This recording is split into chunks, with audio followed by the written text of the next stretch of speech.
Hi friends, welcome to our page. I hope you all find yourself in pink of your health and best of mood.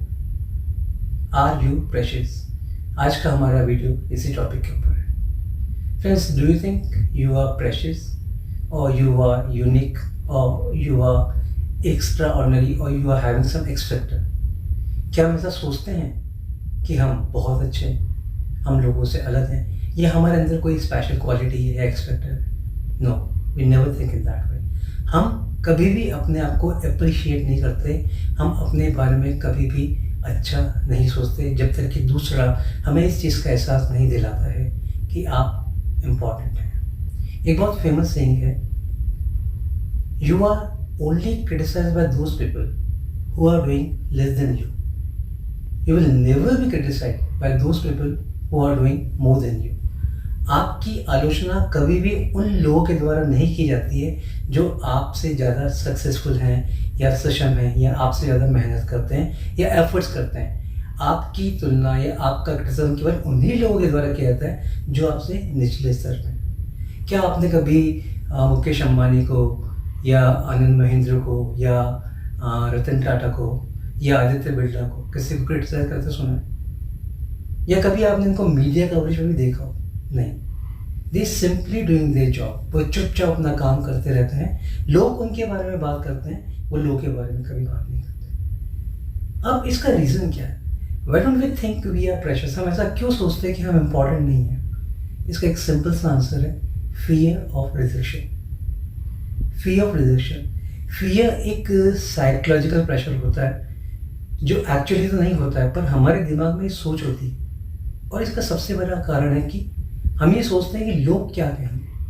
हम जब किसी भी काम को करने के बारे में सोचते भी हैं, हमारे दिमाग में आइडिया जनरेट भी होता है, तो हम यही सोचते हैं कि अगर हम ये काम करेंगे और इसमें अगर हम सक्सेसफुल नहीं हुए, अब देखिए, काम को शुरू करने से पहले अगर आपके दिमाग में नेगेटिव थॉट आ गया कि अगर मैं इसे नहीं कर पाया, अगर हमारी ज़िंदगी में किसी भी काम को लेके इफ़ एंड बट्स आ जाते हैं, बिलीव में आप कभी भी सक्सेसफुल नहीं हो सकते.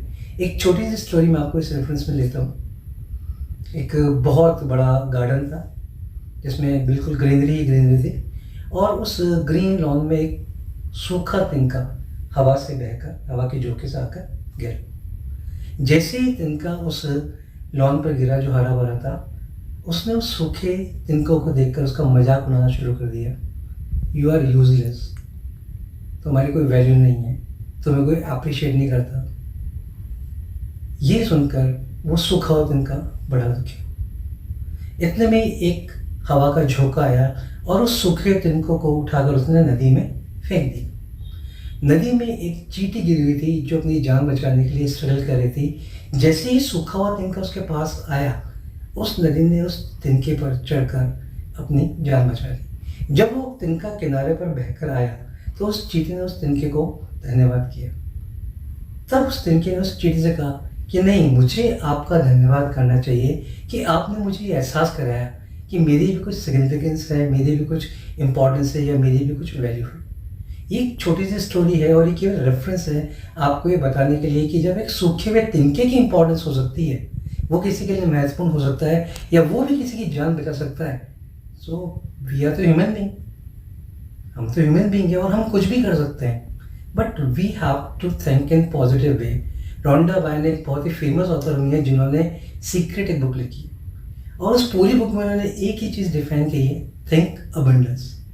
जब हम सोचते हैं तो हम अच्छा भी सोच सकते हैं ना, हम बुरा क्यों सोचते हैं? हम हमेशा ये क्यों सोचते हैं कि शायद मैं इंटरव्यू में पास होऊंगा नहीं होऊंगा, शायद मेरी मैरिज सक्सेसफुल होगी या नहीं होगी, शायद मुझे इसका ग्रेड मिलेगा नहीं मिलेगा, मुझे इस कॉलेज में एडमिशन मिलेगा नहीं मिलेगा, मैं 90% मार्क्स ला पाऊंगा. है नहीं, हमेशा हमारे दिमाग में जो पहला थॉट आता है वो यही आता है कि क्या मैं ये कर पाऊंगा. अब सोचना आपके ऊपर है. अगर आप ये सोच के हर चीज़ करते हैं कि मैं ये कर पाऊंगा, मैं ये कर सकता हूँ, आई एम केपेबल, यानी सेल्फ कॉन्फिडेंस अगर आपके अंदर है, तो believe me, you can do anything. So friends, believe on this concept और आप ज़िंदगी में जो भी करें पूरे डिटरमाइन होकर करें, आपको डेफिनेटली सक्सेस मिलेगी.